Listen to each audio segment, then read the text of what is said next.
visittemples.com அப்படிங்கிறது கோவில்களை பற்றிய ஒரு வலைதளம், அதாவது வெப்சைட் ஆகும்.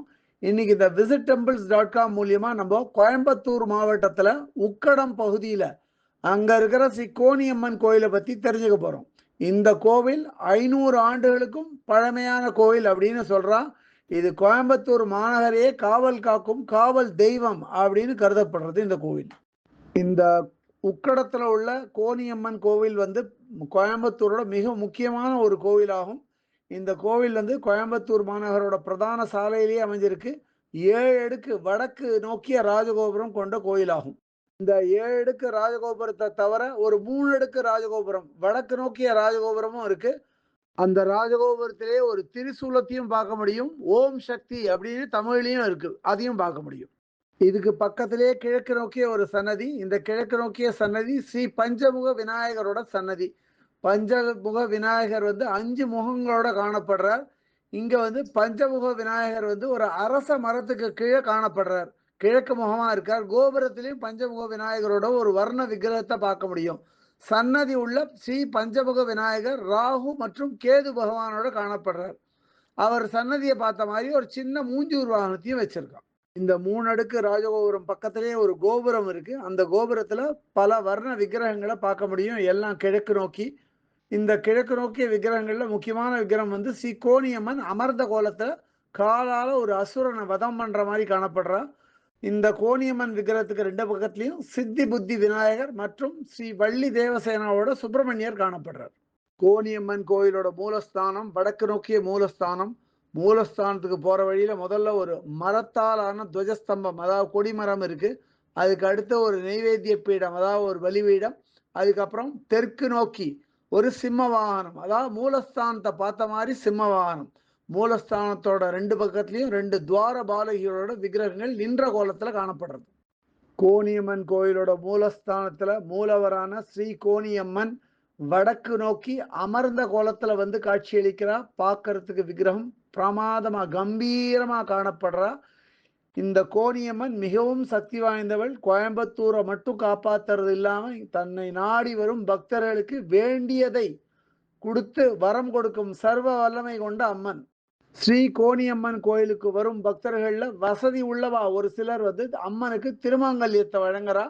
இதுக்கு பொட்டு தாலி அப்படின்னு சொல்றது வழக்கம். மூலஸ்தான மண்டபத்துள்ளேயே வந்து கிழக்கு நோக்கி 2 விக்கிரகங்களை பார்க்க முடியும். இந்த கிழக்கு நோக்கிய 2 விக்கிரகங்கள் ஸ்ரீ துர்கை மற்றும் ஸ்ரீ கௌரி ஆவா.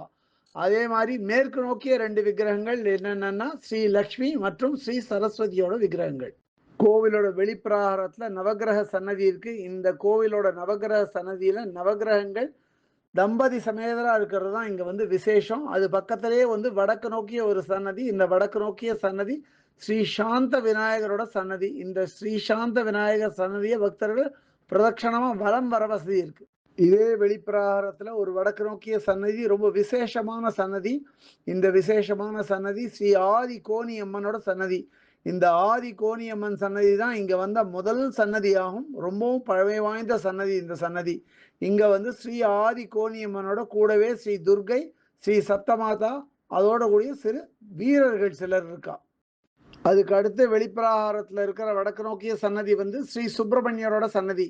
ஸ்ரீ சுப்பிரமணியர் வள்ளி மற்றும் தேவசேனாவோட நின்ற கோலத்துல வடக்கு நோக்கி காட்சியளிக்கிறார். இவர் பார்த்த மாதிரி ஒரு மயில் வாகனம் இருக்கு. அந்த மயில் வாகனத்தோட காலில் வந்து ஒரு சர்ப்பத்தையும் பார்க்க முடியும்.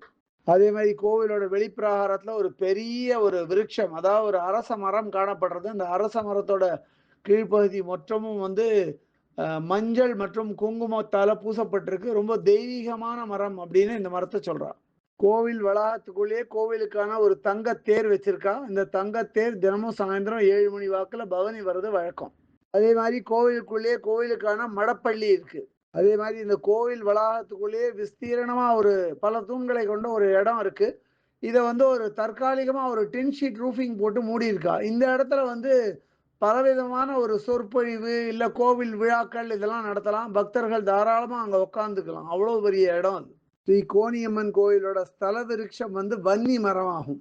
இந்த கோணியம்மன் கோயில்ல அபிஷேகம் வந்து ஒரு விசேஷம். அதே மாதிரி வேண்டியது வந்து நிறைவேறுச்சுன்னா பலர் வந்து இந்த கோயிலுக்கு புது வஸ்திரங்கள் வாங்கி சாத்துறது வந்து இங்க வழக்கம். இந்த கோயில பத்திய இதர விவரங்கள் வேணும் அப்படின்னா www.visittemples.com அப்படிங்கிற வெப்சைட்க்கு போயிட்டு இந்த கோயில பத்திய எல்லா விவரங்களையும் ஆங்கிலத்துல வந்து படிக்கலாம்.